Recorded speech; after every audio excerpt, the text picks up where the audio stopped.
जैसे कि आप देख सकते हैं, आपको मेरे हाथ में बैंक ऑफ बड़ौदा की नई पासबुक दिखाई दे रही होगी, जो हाल ही में बैंक ऑफ बड़ौदा ने इसको लॉन्च किया है। तो आप जैसे ऊपर की ओर देखेंगे तो आपको बैंक ऑफ बड़ौदा का लोगो दिखाई दे रहा होगा बाईं साइड, और दाईं साइड में हिंदी और अंग्रेजी में बैंक ऑफ बड़ौदा लिखा हुआ दिखाई दे रहा होगा। और उसके बाद आपको ऐसे देखेंगे तो आपको नीचे दिखाई दे रहा होगा जी कौन से अकाउंट टाइप के अंदर आती है। जैसे देखेंगे self defence savings account passbook है जी हमारी। तो जिनके यहाँ लोग डिफेंस फोर्सेज में होते हैं तो उनके लिए ये बैंक अकाउंट खोला जाता है, तो उसके अंडर में ये पासबुक इशू की जाती है। तो आप जैसे देख सकते हैं, और उसके बाद आप दाईं साइड को देखेंगे तो आपको एक क्यूआर कोड दिखाई देगा, और यहाँ पे प्री प्रिंटेड एक नंबर दिखाई देगा जो हमारे बैंक अकाउंट से लिंक होगा। तो इस बात का बिल्कुल ध्यान रखें। और इसके साइड आप यहाँ पे वाइट जहाँ पे एरिया है हमारा, यहाँ पे आपको टोल फ्री नंबर मिल जाएंगे बैंक से संबंधित। तो इसमें आप फ़ोन करके अपनी जितनी भी सुविधाओं का यहाँ पे आनंद ले सकते हैं और अपनी समस्या का समाधान कर सकते हैं। और उसके बाद आपको यहाँ पे बैंक ऑफ बड़ौदा की ऑफिशियल वेबसाइट दिखाई देगी, और यहाँ पे जो कुछ भी होगा आप यहाँ पे पढ़ के देख सकते हैं। चलिए अब हम यहाँ पे बैंक ऑफ बड़ौदा की पासबुक के अंदर चलते हैं। जैसे कि आप पासबुक खोलेंगे तो आपको ऊपर की ओर जो पन्ना दिखाई देगा, तो आपको यहाँ पे बाएं साइड को लिखा हुआ दिखाई दे रहा हो, याद रखें। तो आप इन पॉइंटों को बहुत ध्यानपूर्वक पढ़ें, जिससे आपको कोई भी असुविधा यहाँ पे बाद में महसूस ना हो, तो जिससे आप इसको एक एक करके यहाँ पे पढ़ सकते हैं। चलिए आप देख सकते हैं सबसे महत्वपूर्ण पेज में आ चुके हैं, जिसमें हमारे कस्टमर का सारा ब्यौरा होता है जानकारी का। तो जैसे कि आप ऊपर की ओर बाईं साइड देखेंगे तो आपको ब्रांच का नाम दिखाई देगा, लाल बाज़ार कन्नौज। फिर उसके बाद आपको ब्रांच का एड्रेस दिखाई देगा जहाँ ब्रांच स्थित होती है, लिखा हुआ है लाल बाज़ार कन्नौज, यूपी उत्तर प्रदेश। फिर उसके नीचे ब्रांच की ईमेल आईडी दिखाई देगी आपको। फिर उसके बाद आपको MICR कोड दिखाई देगा। तो MICR का फुल फॉर्म होता है मैग्नेटिक इंक कैरेक्टर रीडर।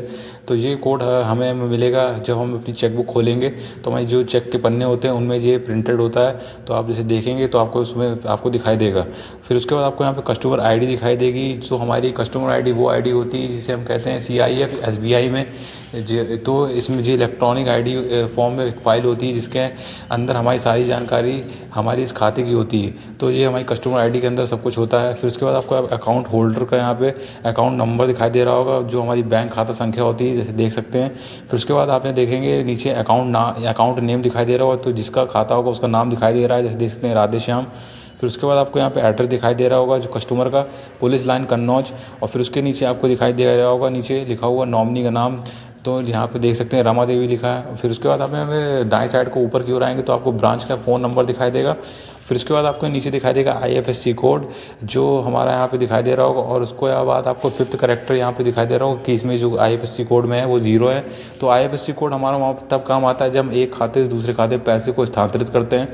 फिर उसके बाद आप नीचे देखेंगे PPO नंबर दिखाई दे रहा है, तो यहाँ पे हमारा नहीं है। तो हमारे जैसे देख सकते हैं कि पेंशन पेमेंट ऑर्डर नंबर है, तो अभी हमारा कोई भी यहाँ पे पेंशन पेमेंट अभी कोई भी हमारे इससे कोई संबंधित कुछ है नहीं अभी, तो इसमें नॉट अप्लाइड लिखा हुआ है। फिर उसके बाद आप जैसे देख सकते हैं कि हमारा खाता खुला हुआ है यहाँ पे, तो 15/4/2023। चलिए अब हम चलते हैं, हमने सारी महत्वपूर्ण जानकारी यहाँ पे देख ली है। उसके बाद आप यहाँ पे कोई भी लेन देन करते हैं तो उसके बाद आपको यहाँ पे कुछ भी प्रिंट करवाएंगे तो आपको यहाँ पे छपा हुआ दिखाई देगा, दिनांक दिखाई देगी। फिर कोई भी ट्रांजेक्शन करते हैं तो विवरण दिखाई देगा, फिर चेक नंबर दिखाई देगा उसका, और डेबिट कितना हुआ है और आपके खाते में कितना क्रेडिट हुआ है और बैलेंस आपके कितना शेष बचा है आपको वो यहाँ पे दिखाई देगा। तो आप जैसे देख सकते हैं और यहाँ पे समझ सकते हैं। चलिए हम इसके बाद चलते हैं अगले पन्ने पे। उसके बाद आप यहाँ पे अंतिम पन्ने पे आएंगे तो आपको यहाँ पे सबसे महत्वपूर्ण चीज़ें पढ़ने को मिलेंगी, तो आप इनको पढ़ सकते हैं एक एक करके। जितने पॉइंट हैं तो आपको अच्छी तरीके से इनको पढ़ना है, जिससे बाद में आपको यहाँ पे कोई भी दिक्कत ना हो। और चलिए हम चलते हैं सबसे लास्ट जो हमारा कवर है उसको हम देखेंगे कि क्या उसमें लिखा हुआ है। यहाँ पे हमें पीछे की ओर कवर देखेंगे तो आपको यहाँ पे एक महत्वपूर्ण यहाँ पे सूचना दिखाई देगी, और आपको यहाँ पे सावधान करेगी लिखा हुआ है, एक गलत फैसला आपकी ज़िंदगी भर की जमा पूंजी को नुकसान पहुँचा सकता है। निवेश करें तो सिर्फ जाँच परख के। तो आप जैसे पढ़ के देख सकते हैं और आप भी अपने जीवन में इस चीज़ को लागू कर सकते हैं। और उसके बाद सबसे महत्वपूर्ण चीज़ ये चीज़ है कि आपको नीचे एक दिखाई दे रही है कि ब्लैक कलर रंग से एक मैग्नेटिक स्ट्रिप जो हमारी इसको स्कैन करके हमारी खाते की जानकारी इससे प्राप्त की जाती है। तो इसी के अंडर हमारा जो QR कोड है सेव होता है। तो जैसे कि आप समझ गए होंगे कि इस वीडियो के माध्यम से कि बैंक ऑफ बड़ौदा की पासबुक होती है किस तरह दिखाई देती है और उसके अंदर क्या क्या विवरण होता है, जो मैंने एक एक करके आपको समझा दिया है। तो मैं आशा करता हूँ आपको समझ में आ गया होगा। तो अगर आपको ये वीडियो पसंद आया तो वीडियो लाइक करें, चैनल सब्सक्राइब करें, कमेंट जरूर करें।